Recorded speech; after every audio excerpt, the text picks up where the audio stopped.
Raise a glass, let the worry slip away. Liquid lunch, we're living for today. There's Troy laughing with his gin and a grin, telling stories about where he's been. Boomer's got whiskey, he's loosening his tie, chasing dreams under a midday sky. The bartender knows us, he's mixing with flair. Every sip's a moment we're happy to share. Liquid lunch, pour it smooth, let it flow. Friends round the table where the good times grow. Raise a glass, let the worry slip away. Liquid lunch, we're living for the day. The clock don't matter, we're lost in the vibe. Jazz in the air, feel the soul come alive. From martinis to bourbon, we're riding the wave. Stealing this hour, it's the freedom we crave.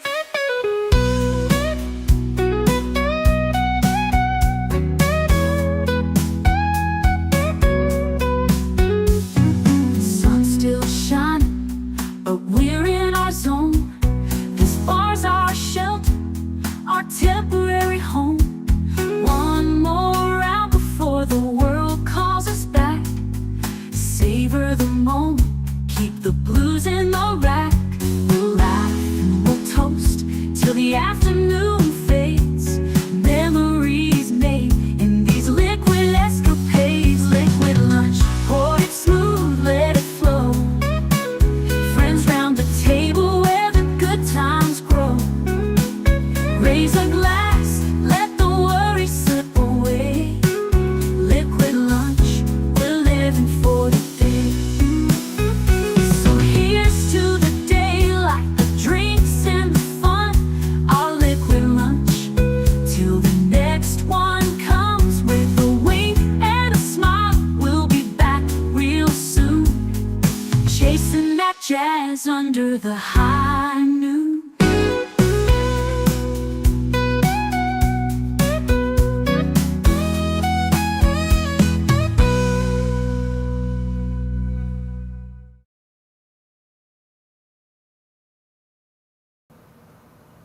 Well, salute and happy Tuesday. Hope y'all are doing really, really well. Hope the holiday is, you've recuperated from it sufficiently, and you're back into a smooth groove of the week. And looking forward to talking with all of you and hearing what all of you are thinking about on this Thoughtful Tuesday. Starting with Big Al of Big Al Presents, who says, Happy Tuesday, Liquid Lunchers. Hope everyone is having a great day. Have a great stream, Troy. No, he says have a fun stream, but I know that's great. Great tasting history today. Yes. Which led me to ask, now you have a taste for gingerbread, don't you? Big Al says, I always have a taste for gingerbread. That's true. That is true. One of the things Max Miller pointed out was that gingerbread used to be thought of more of as a year-round thing, and it's only in recent generations that the idea of gingerbread became synonymous with the Christmas holiday. It's lunchtime, says the tired midnight blogger Curtis Selby. Yes, it's liquid lunchtime specifically. And of course, the love of my life is in the chat today, telling you all to like, share, subscribe, become a member, leave a comment, and gift a membership if you are feeling particularly generous. Because for $2 a month, you could be a member supporting this channel and everything that we do here, as well as joining us every Monday, although the date and time may change depending on what the members tell me what their feedback is. I do have a note up on the community tab right now asking for opinions, but whenever it's going to be, right now it's every Monday night, a special members-only movie night a movie that you all choose. And, well, you all meaning members all choose. And if you're not a member, consider becoming a member for as little as $2 a month. There is also a poll up on the tab asking which of the 4 movies suggested by one of the members we will be watching this Monday. Gifted memberships are so welcome. I am trying to reach 100 members and 2,000 subscribers before the end of the year. We can make this happen if everyone gifts a membership or becomes a member. Yes, if right now every member were to gift 1 membership, I'd be more than 50% past what my goal is. If half the members were to gift a membership, I would make that goal. I think the math works out correctly on that. Math is hard, but I like math. So crucial, because every month that goes by, those numbers fluctuate, and we can really do it. If in December we really focus on this membership drive, we could reach 100 members before New Year. I know we could. Jonathan Conroy says, "Hail all, smash the like button and enjoy the show." Yes, please do that. I want you to enjoy the show so that you will enjoy coming here and telling your friends to come here and hitting that subscribe button. Let's see. Aha, me and my monkey. Good day to you, Troy. Set me up and deal me in. Sounds like a plan. Well, if in that case, I need your participation because today is Thoughtful Tuesday. I want to hear your thoughts. Tuesday is the day I try to turn the show over to you. In a way, I always turn the show over to you. I want you to make this your community. I want you to make this your show. But Tuesdays especially, I want to focus on the chat. I want to hear what you're thinking about. I want to hear your thoughts, your questions. I will talk about anything you would like me to elaborate on. If I've said something in recent shows that you want to hear more about, let me know. If there's something that I haven't talked about and you think I should be talking about, or would like to know my insights on, if I have any, let me know that as well. We've just come off of Black Friday, Cyber Monday. They consider the time from one to the other to be something called Cyber Week. I consider that Cyber Weekend, but I guess in popular culture that's Cyber Week. I'm seeing an interesting, I don't know if this is going to be a trend, but I did notice that one of the companies that I shared a snippet of in I shared a shot of one of their ads in Last Call. I noticed that they have a new they've pivoted to something called a daily deal now to capitalize on the concept of the Advent calendar.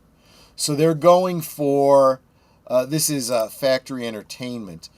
Every day for the next 24 days, they are going to have a different deal each day. So it's not exact.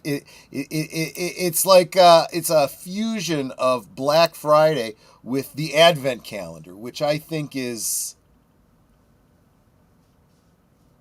weird. I mean, I understand the marketing element, but it feels wrong to be capitalizing on the whole Advent calendar thing. That's a very Catholic thing, a very religious thing. And if you're going to start... I wasn't so great about Star Trek Wines doing an Advent calendar where you get little wine cups for each day of Advent in a Star Trek theme, but I don't know. So as a topic, me and my monkey says IP toys are meh. I absolutely agree with you, but I'm curious if we're thinking about the same toys and the same IPs. I'd love to get your input a little bit more on that. Obviously, when I talk toys, the first company I go to is Hasbro, and the Hasbros will come back at me in the chat or whatever. Selby, I like what I like, and I'm not seeing enough of what I like from these toy companies. Toy companies, like all companies, and especially entertainment companies, don't seem to care anymore what their customers want. They want you to just buy what they put out there, and this has become a crafter's market. So I'm going more to Etsy than I am to Hasbro. Seriously. The crafters are, well, how does Michael French put it? Fans are doing the best work, if we're honest. My most recent toy video, I show a number of custom figures and a custom play set that I have put together. You can call it a diorama. Diorama play set, the line is blurred. That never existed, that never will exist unless I did it myself. Yeah, I understand, Connie. A lot of people are having a hard. Look, when I was working 9 to 5, you were supposed to take your lunch every day at the same time, and you lose track of time when you're focused on something else. It happens. What's that, Curtis? You have mixed feelings about what? The whole advent calendar thing? Is that what you're referring to? Mark Melnikoff, who also works in retail, says, Mech Paul, here I are. Bartender, blood wine. Make sure it's warm and hurry. Like, share, subscribe, become a member now. Da! Yeah. So that, I honestly feel like that glog that I was, glog that I was drinking this weekend was very blood wine adjacent. It was warm, it was sweet, it was yummy. I really liked it. I think I'm going to have to get more of that glog. I really am. If the price is right. If the price isn't right, maybe I'll start thinking about looking at cheaper wines or my own blends, but it sure was convenient. Geek Flag with Nate Knows says, like, share, subscribe, comment, become a member, and if you were going to give a super chat of $5 or more, why not make it a membership instead and help our family to grow? Would definitely appreciate that. CluuStudio, salute to you, my friend. Good to see you. Let's see.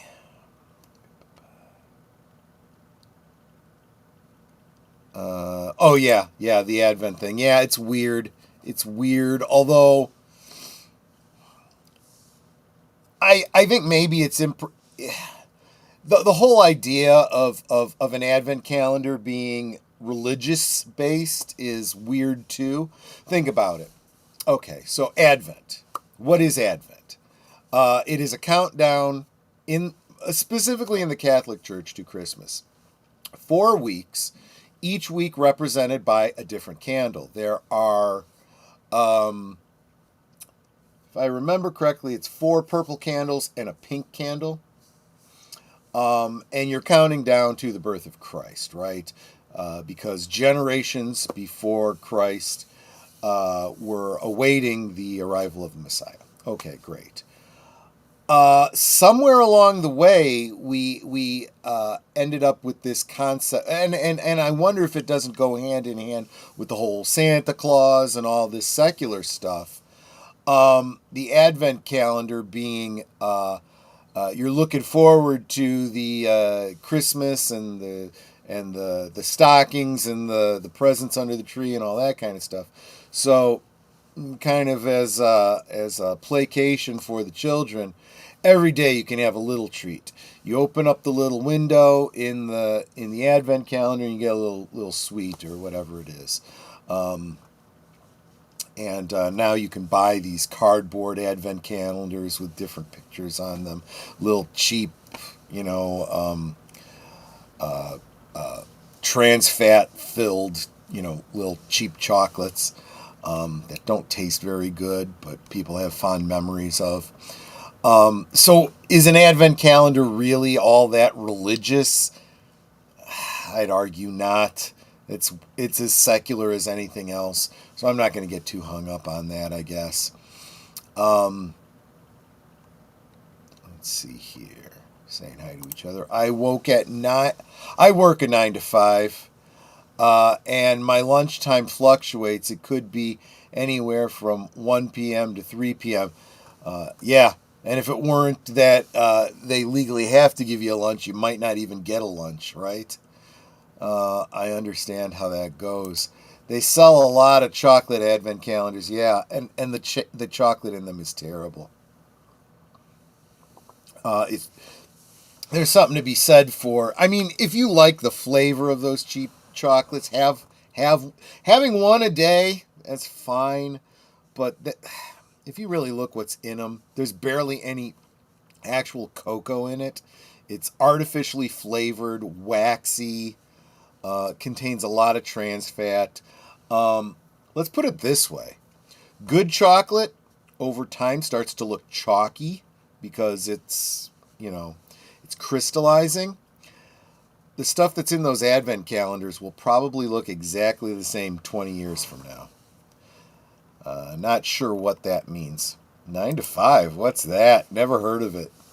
It's a great movie with Lily Tomlin and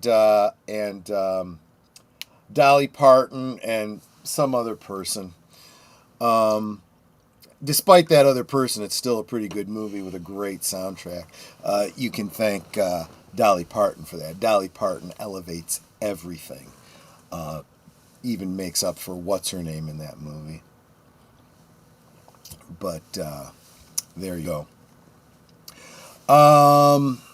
And yeah, honestly, I don't know anyone who works a 9 to 5 who actually works 9 to 5. That they're usually working minimum 8:30 to 5:30.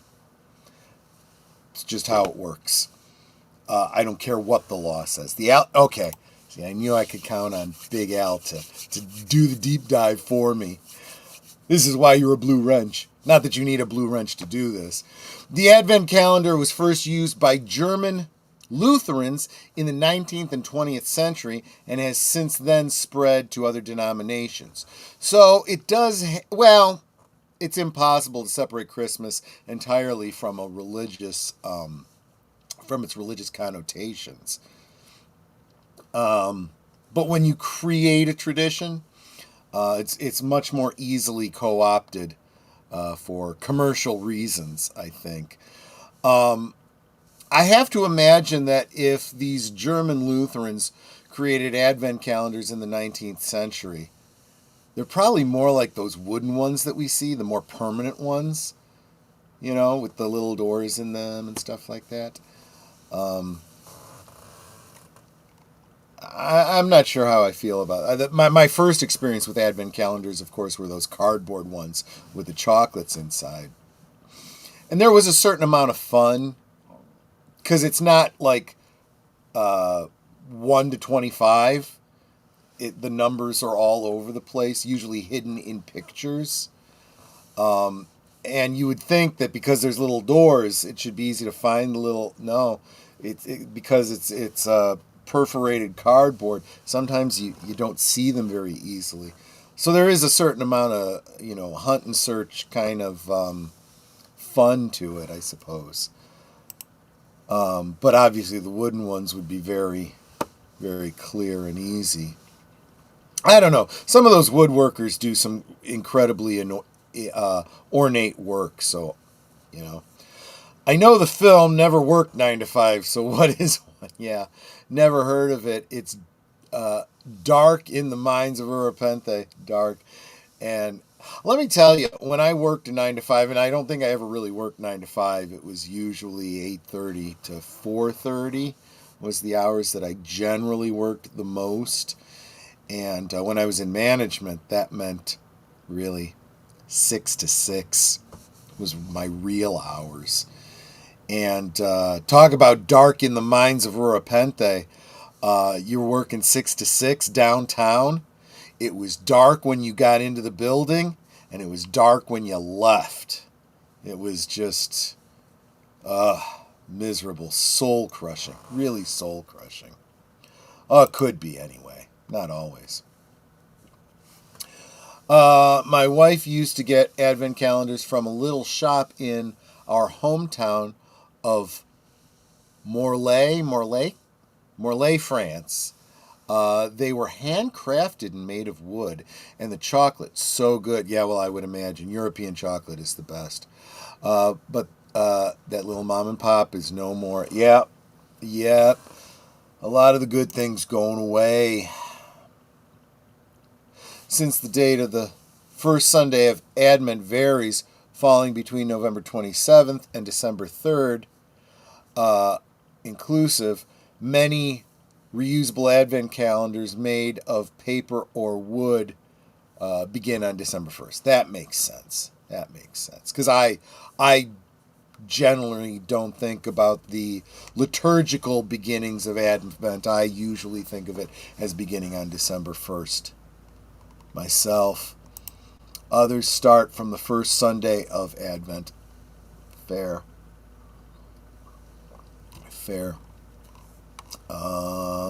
Let's see here. But yeah. I think that I'm gonna go to the promos just a little bit early. Come back and check out your comments, and then we'll hit the news and see what's going on over there. So give me a second. I got some new promos up, and we'll be right back.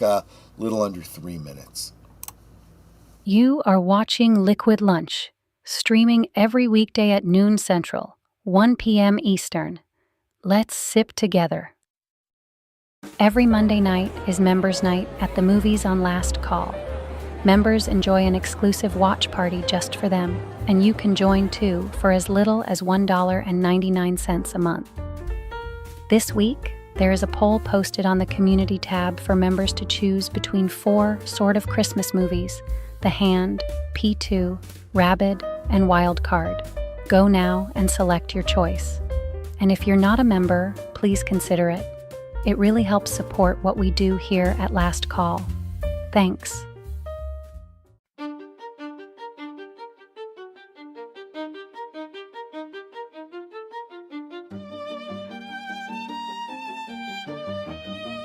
This week, on Last Call presents The Adventures of Sherlock Holmes, a strange man on a bicycle follows a young music teacher as she bicycles on a lonely road to and from the city. Can Sherlock Holmes deduce why the woman is being stalked by the solitary cyclist? We'll find out. This week on The Adventures of Sherlock Holmes, Tuesday at 9 Central, 10 Eastern, on Last Call Presents.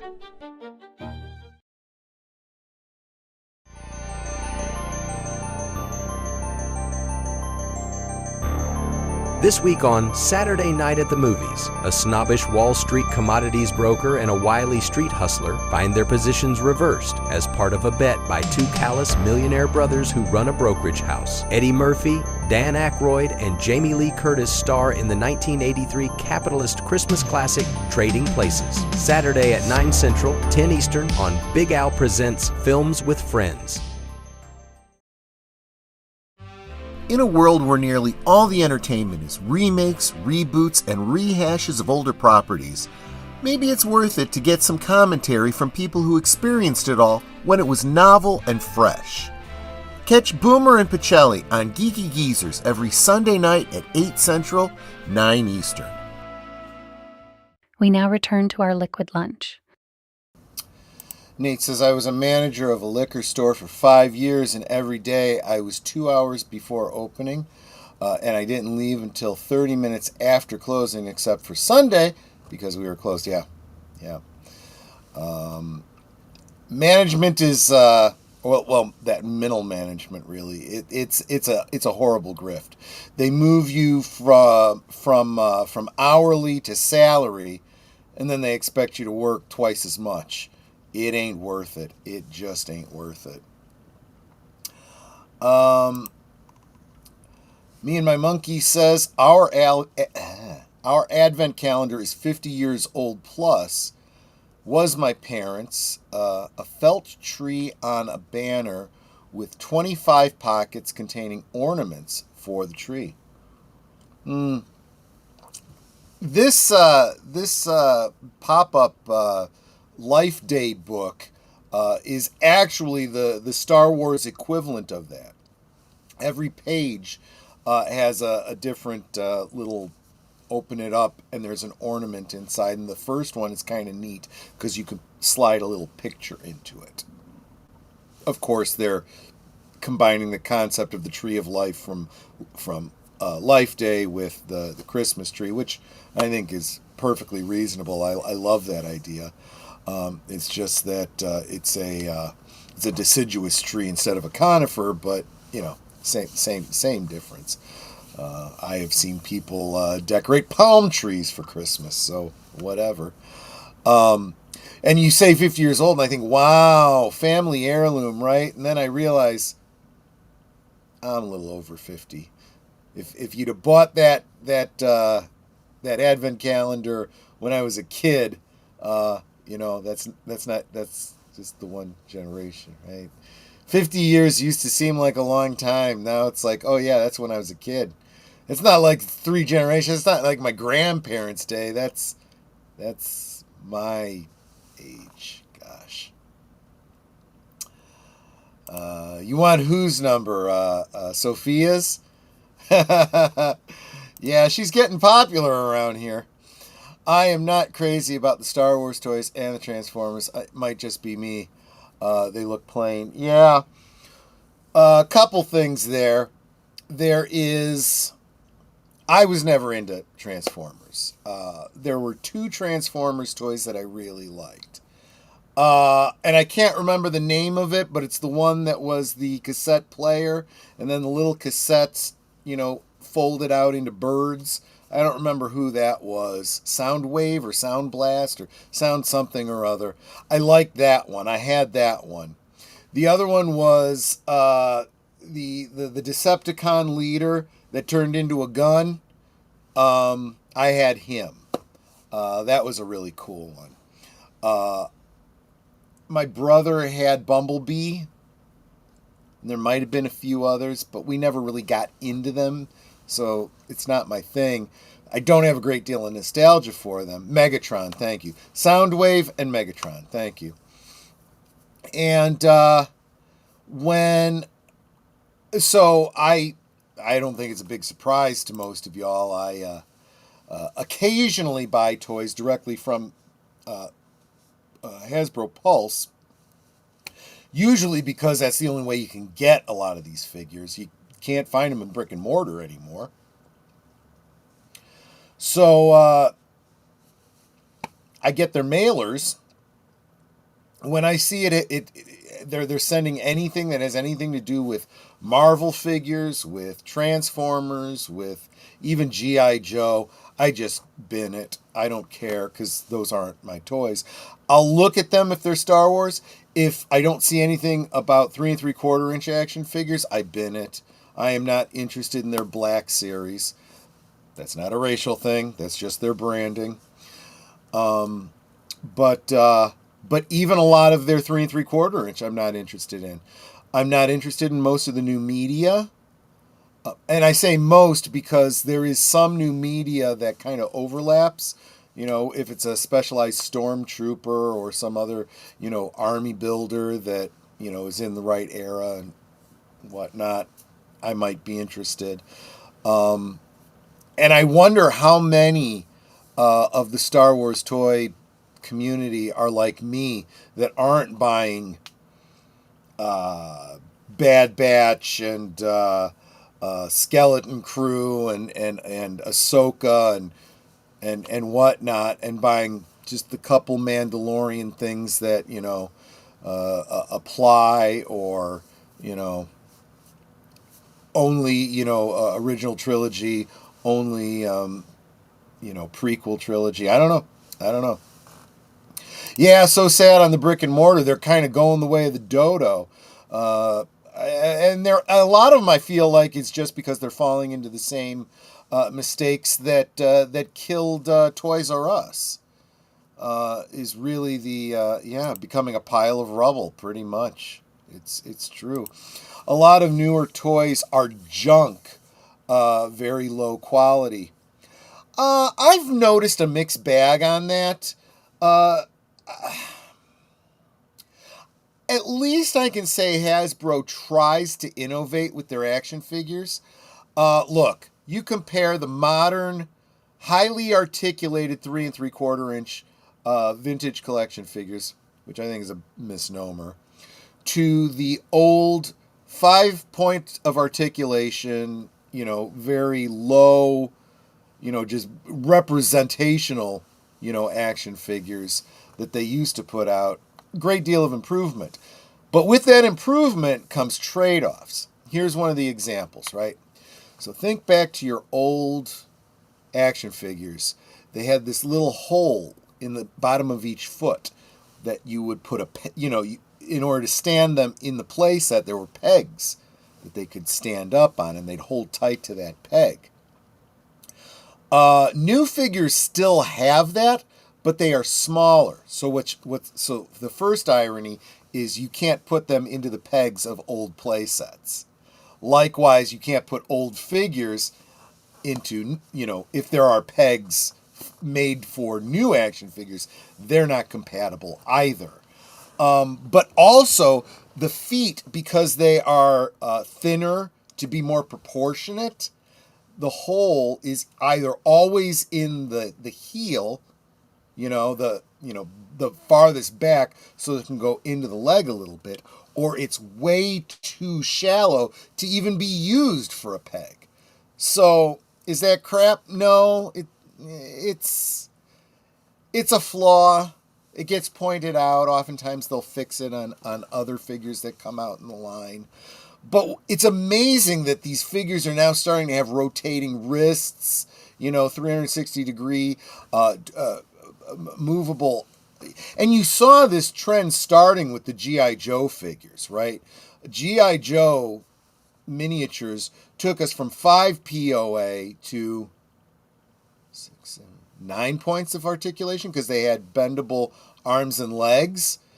Then they started putting in a swivel in the bicep, twisting wrists. It's really continued and continued. Now they have rocker ankles. You can literally get these 3 3/4 inch action figures into any natural pose, assuming you've got something that allows them to stand, because they usually can't balance perfectly like a human would, I suppose.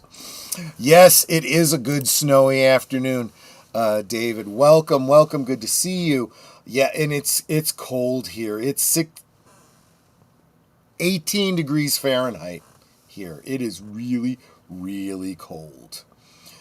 Apparently today is Giving Tuesday. I would love to hear more about what that tradition is all about. I don't think I've ever heard of Giving Tuesday. But there you go. At my local thrift store, it has a large toy selection that the clerk said was donated to them by the Walt Disney Company, and almost all of it is Disney Star Wars toys. Yeah, that's all. And that's what a lot of the Black Friday and Cyber Monday sales were toys that just aren't selling. They can't give some of this stuff away. Well, I guess they can, but now your thrift store has to buy them, right?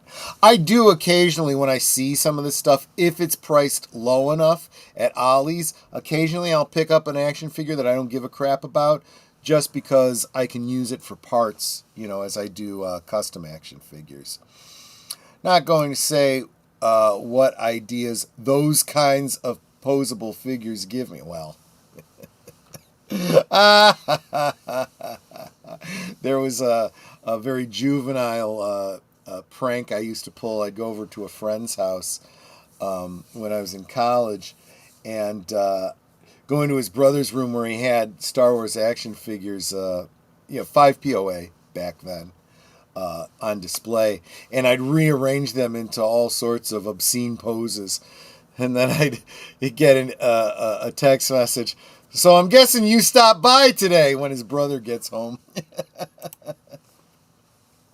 Giving Tuesday is a global generosity movement unleashing the power of radical generosity. Giving Tuesday was created in 2012 as a simple idea, a day that encourages people to do good. Well, I mean, isn't this whole season supposed to be about that? One would think. But it is something to think about on this Thoughtful Tuesday. Let me pull up the news and take a look at what we've got going on in entertainment, and of course my preferred go-to for the news. Oh, that just covered me up. I didn't mean to do that. Let's go to the share screen. That's a little bit better. I meant to share it there. I'm not going to read this particular article, but Grooms drops a new Ghosts of Yotai sales leak, and it's not good news for Sony. Well, this should come as absolutely zero surprise to just about anybody. The gamer lambasts Marvel rivals over lack of queer couples. Gee, imagine that. A superhero, adventure game lacking, specific romantic coupling on display. That's not what the game's about, you dumbasses. Barry Weiss reportedly has big plans for CNN should Paramount Warner Brothers Discovery deal go through.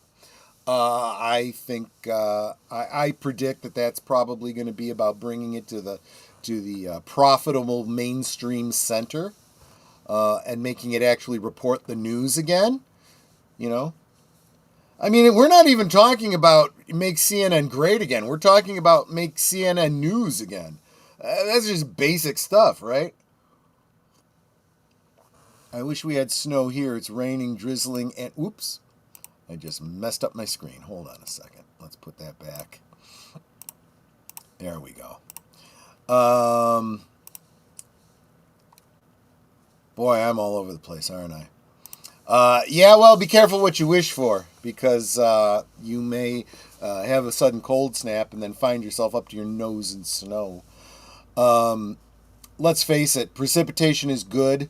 It's good for your plants. It's good for the grass. It's good for the trees. And the soil in general. It's a good thing. So be grateful for it in whatever form it comes in. When it comes in the form of snow, it's equally good potentially, but what ends up happening is you end up with an accumulation, and then when it melts, it all turns to water, and you potentially have a flooding problem. Depending on the drainage around you. At one time, our Klingon bail in jail at conventions had Barbie wire with all kinds of Barbies in various poses hanging from it. We had to get rid of it when someone complained. Of course, somebody complained. There's always some Karen Pearl clutcher, right? It wants to just hates fun is what they really hate. Oh yeah, birdies. Little birdie, why do you fly upside down? Make CNN stop telling lies again. Exactly. That's exactly right. Oh yeah, that's the other problem. If you have a lot of rain and then suddenly the temperature drops, you have ice, which is not a problem if you're not going out very much, but if you got to drive anywhere, that's a concern. That is a real concern. So let's see what else we got going. Yeah, I'm eager to see what Barry Weiss has in store. Netflix makes mostly cash bid for Warner Brothers, but government opposition looms. I think I want to dig into that one a little bit because I'm curious if they've decided that they're bidding on all of Warner Brothers or they still just want a piece of it. Netflix, that's all, folks. The Netflix Warner Brothers saga took another sharp turn this weekend as Reuters confirms the streamer submitted a mostly cash bid in the second round of bidding offers for Warner Brothers Discovery. However, the streaming giants may still face enormous obstacles, even if its bid is competitive, according to reporting from the New York Post.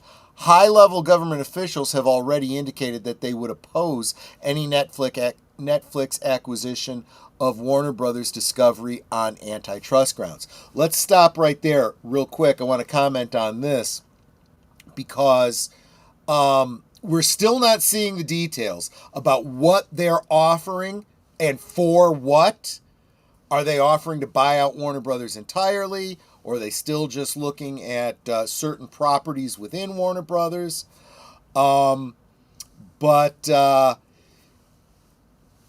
Is that offer going to have much merit in the overall bidding war if they're going to be facing antitrust backlash? So, anyway.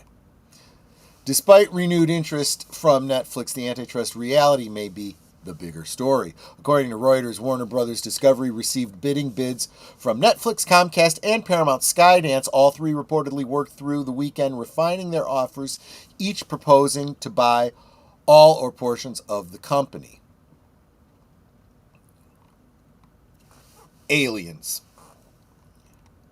Netflix proposal stood out because of its substantial cash component, a rarity in today's media mergers, which tend to lean heavily on stock. The board is now positioned to make a fast decision. A second round of bids are considered bidding, though not yet final. A successful Warner Brothers deal would immediately reshape Netflix into a true studio powerhouse. I disagree with the wording of that. It would reshape their potential to be a true studio powerhouse. But I don't think Netflix wants to, and they're going to ignore that aspect if they acquired it, which is stupid, but that it seems to be the stupidest people have the most money to throw around. Warner Brothers' deep library, its global franchise like Harry Potter, DC, and HBO originals, would instantly give Netflix the industry most powerful content lineup. That's all they're interested in. That's all they're interested in. I just want that content to put out here. They might even try to sell off, all the rest of the company, if they were to acquire it. But analysts immediately question whether the merger is even legally feasible, leading directly into the antitrust warning revealed by the Post. Yeah, I don't want to see this happen. This wouldn't be no bueno. We don't want Netflix in charge of the Warner Brothers properties. Well, you think there's problems with it now, and they would turn everything over to James Gunn and say, let the Wangs fly. While Reuters focuses on the bidding mechanics, revelation made by the New York Post highlights a major roadblock. Top-level U.S. officials reportedly plan to oppose a Netflix takeover outright. Good. According to those officials, a Netflix-owned Warner Brothers Discovery would place too much market power in a single company, combining the world's dominant streaming platform with a giant legacy studio and its cable networks, not to mention its streaming service. This would raise immediate red flags at the Justice Department and the Federal Trade Commission. So even if this mostly cash bid is accepted, Netflix has been flagged as the least likely candidate to survive antitrust review. Even before the second round of bidding began, the investigation into the purchase could also lead to greater scrutiny into other areas of Netflix's business, something the streaming titan would likely try to avoid. So there's a couple things that are both good and bad for business. If you're a trust, if you are if you have a monopoly, right? You have all the property and you can set the prices and whatnot. Good for you, bad for the consumer, bad for competition. It's bad for everything. It's not as good for you if you have to do, if you're in competition with other companies, if you don't own it all. However, licensing deals between competitors can be very lucrative and can be good for everyone, including the customer. Just saying. With Netflix's antitrust obstacles growing, Comcast and Paramount Skydance may have clearer pathways. I hope so. Comcast could pursue targeted assets that fit cable and streaming operations, which, again, I don't think Warner Brothers is interested in. They want to sell it lock, stock, and barrel. Paramount Skydance already completed its own major merger this year and may attempt a synergistic integration. It's also reportedly the only potential buyer interested in the entirety of Warner Brothers Discovery organization. Warner Brothers Discovery. So I would be now more interested in finding out to what degree Paramount has revised their bid. Warner Brothers Discovery previously rejected Paramount's first nearly all-cash bid, valuating the company at about $60 billion. They're just looking for more money, of course.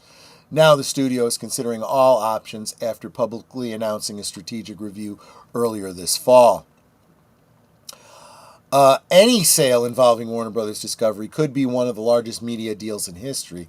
It comes on the heels of Paramount's global $8.4 billion merger with Skydance, Disney's $70 billion acquisition of 20th Century Fox, industry-wide pressure from slowing streaming growth. Ya think, Denozo? A pivot towards profitability over subscriber expansion. Yeah. This, no bueno. A successful Netflix Warner Brothers acquisition could set off a new consolidation chain reaction if antitrust regulators allow it. I hope they don't. For now, the board has all outstanding bids. A decision could arrive in days or weeks. Yeah, I think they're looking to have this tied up by Christmas, so it'll be interesting to see what happens with that.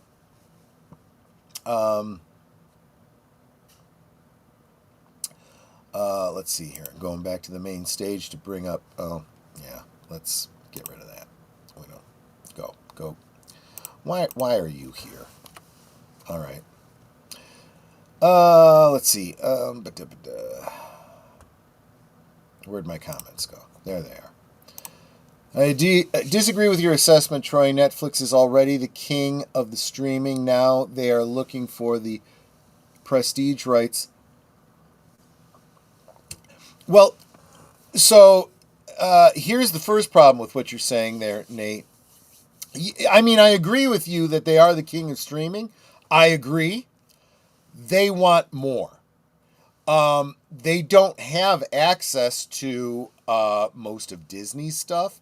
They don't have access to most of Warner Brothers stuff, right? If this acquisition goes through, they get all the DC stuff. They get all the Harry Potter stuff. They get all of that. So they're looking to take their lead in streaming and raise the content. This is what I said way back at the beginning Disney ought to have done. When they acquired 20th Century Fox, and especially Hulu, they should have done what they're doing now with their consolidation of Disney and Hulu. They should have done back at the beginning, and everything should have been on their streaming platform. They would be the number one right now. They would have all of Disney's back catalog. They would have all of 20th Century Fox's back catalog. They would have all of it out there. And they have not done that. They literally have tied one leg up and are walking on a fake peg leg for no apparent reason. One arm tied behind their back. Just 'cause. Because they think it's, because their left hand offends them, apparently. Well, no, in their case, they consider their right hand to offend them, I suppose. And that's what Netflix wants. Netflix wants all that content.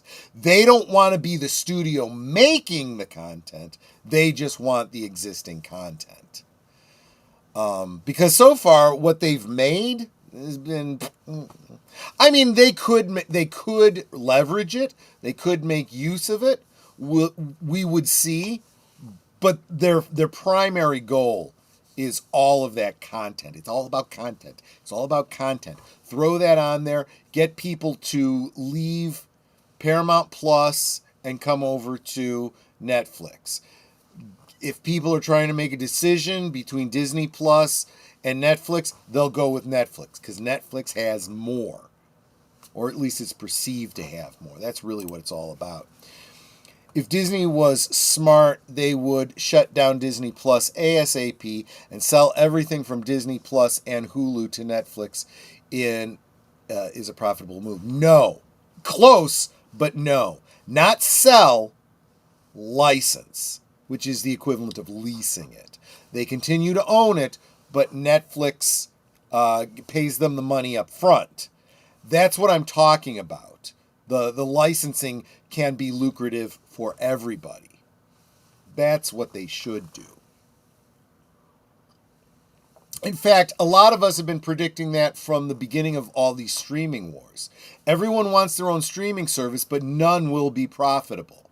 It won't be profitable until we get back to just one or two, a Hulu and a Netflix, where you get to choose between two, and the two have the bulk of everybody's licenses. And those licenses could change back and forth.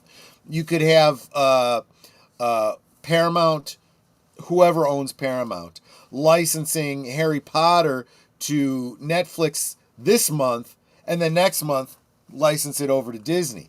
And it can go back and forth. Licensing deals, money changing hands. That's the way to do it. Yeah, you're right. It's still Paramount minus. That's for darn sure. Yeah. Okay. Yeah. See, we were on the same page, just wrong term. Yeah. Don't sell, lease. Keep the ownership, and that's what Disney's going to do. Disney's always going to keep. They're going to hold on to those IPs. They're never going to let them go away.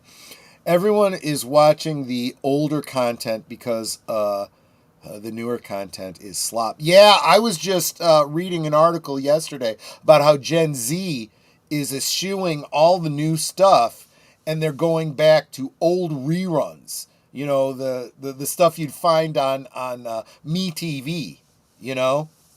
The stuff we grew up with, the stuff our parents grew up with. It's absolutely amazing and kind of mind-boggling that modern audience is looking to our nostalgia. And that's what's going to kill the entertainment industry if they don't get their heads out of their asses and start paying attention to this. Really. Slop is generous. It's reconstituted worm slime. Well, at least reconstituted worm slime is good for the soil.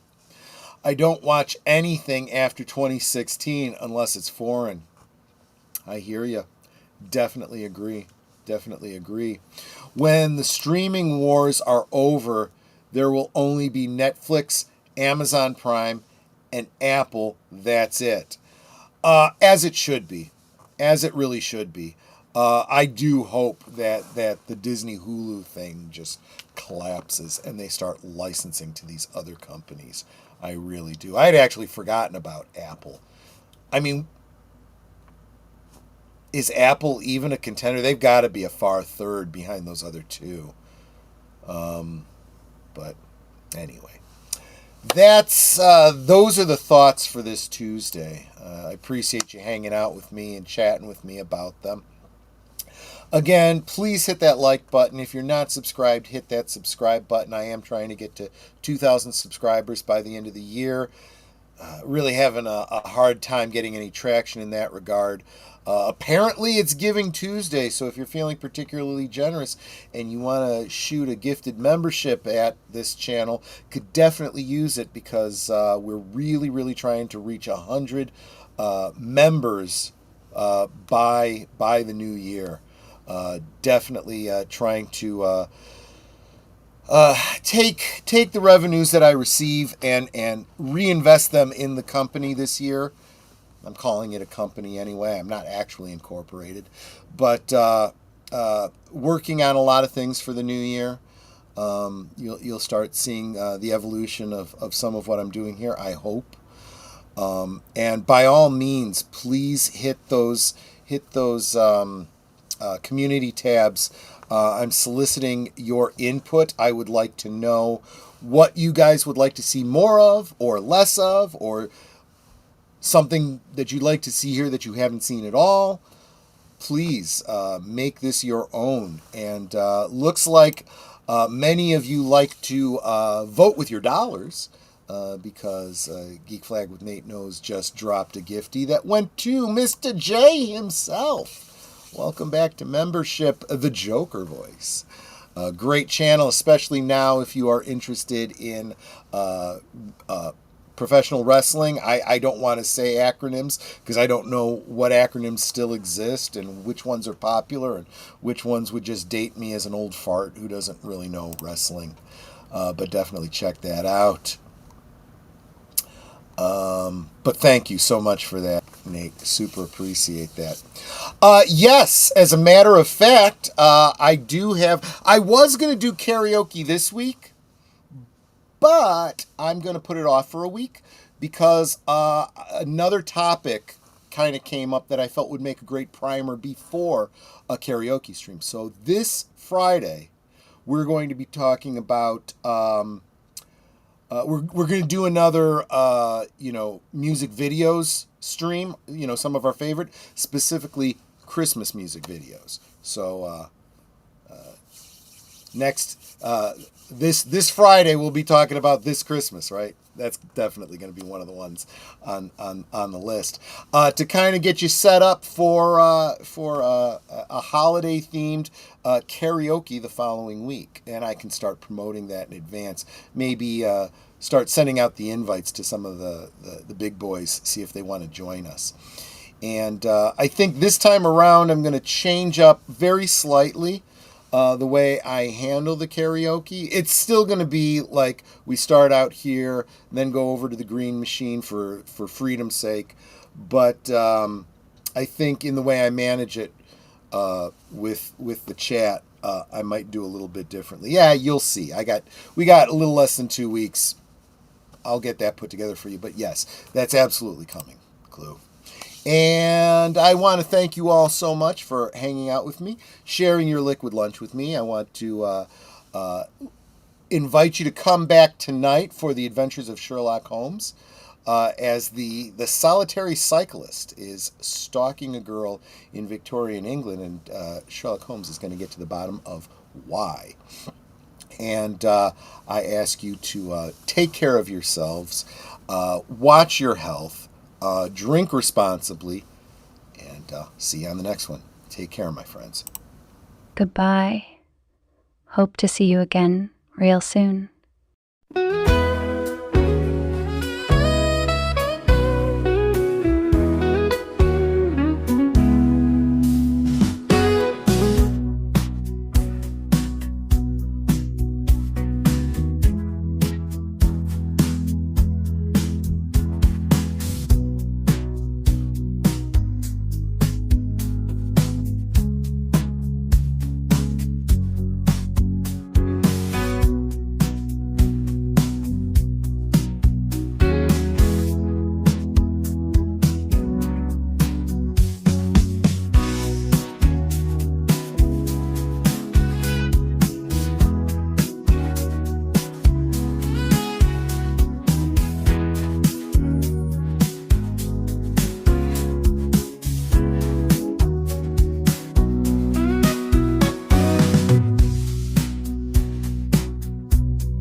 Here's to the daylight, the drinks and the fun, our liquid lunch, till the next one comes. With a wink and a smile, we'll be back real soon, chasing that jazz under the high noon.